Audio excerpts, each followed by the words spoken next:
जो बेल वृक्ष की जड़ों में नित्य दिया जलाते हैं, दीपदान करते हैं, वर्णन किया गया है कि सतत्व ज्ञान संपन्नो महेशांतर्गतो भवेत। उन लोगों के पास संपूर्ण प्रकार का ज्ञान चल करके आ जाए। जिनके बच्चे पढ़ने में बहुत कमजोर पड़ रहे हैं, उन बच्चों के हाथ से बेल वृक्ष की जड़ों में उनके हाथ से दिया जलवाइए।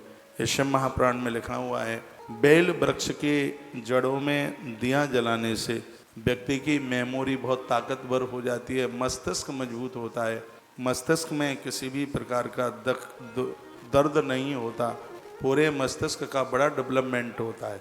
बेल वृक्ष की जड़ों में दिया जलाने की इतनी बड़ी महिमा है। तत्व ज्ञान संपन्नो महेशांतर्गतो भवेत। भगवान महादेव उनके ऊपर बड़ी कृपा करते हैं। शिवलोक ममाप्नोति शंतर विद्धते सुखम। उन लोगों को संपूर्ण प्रकार का सुख मिलता है। यह महिमा आप बेलपत्र की सुन रहे हैं।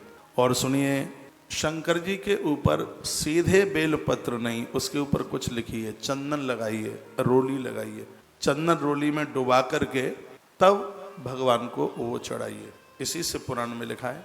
ऐसे बड़े बड़े बेलपत्र होते हैं, कठौआ बिल्कुल, और उसका जो भी बेलपत्र चढ़ा रहे हैं पत्ता मुड़ा हुआ होना नहीं चाहिए।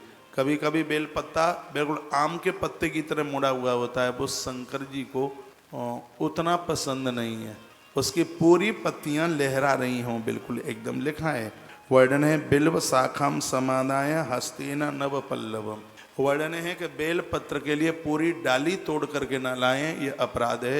एक एक बेल पत्र चुना जाता है और चढ़ाने में भी एक एक चढ़ाया जाता है, लिखने में भी एक एक के ऊपर बिल्व शाखाम संबंध हस्तेना नव पल्लम लिखा है। वो कठौआ कठोर नहीं, एकदम बिल्कुल जो कोमल है, एकदम बिल्कुल छोटा भी ना हो और बहुत ज्यादा ऐसे दो दो बिलंदा का भी होता है, नहीं, छोटा। नव पल्लवम, जिसके पत्ते बिल्कुल नवीन हैं और जिसके ऊपर आप लिख देते हैं। हस्ते ना, अपने हाथ से उस पर आपने लिख दिया। गृहीत्वा पूजयेद बिल्वम स पापी प्रमुच्यते।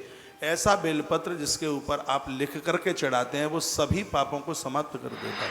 भाषा आपकी समझ में आ रही है? तो ये बेल की महिमा आप सुन रहे हैं, कितना अच्छा लिखा है। पूजयेद बिल्वम सच पापी प्रमुच्यते। ऐसा बेलपत्र महादेव पर आप चढ़ाते हैं तो समग्र पापों को जला करके वो राख कर देते। एक एक बेलपत्ता चुन कर, तीनों पत्तियों पर अपने इष्ट का नाम लिख दो।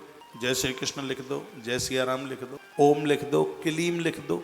उसके ऊपर श्रीम, दिवाली की रात्रि को तीनों पत्तियों पर श्री लिख करके गोरोचन और चंदन से 108 बेलपत्र लक्ष्मी नारायण के ऊपर चढ़ाए जाते हैं।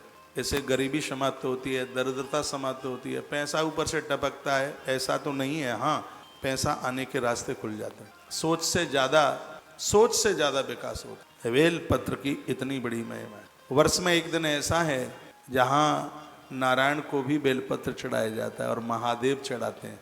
वो है कार्तिक पूर्णिमा से एक दिन पहले, जिसको बैकुंठ चतुर्दशी कहते हैं, बैकुंठ चौदश।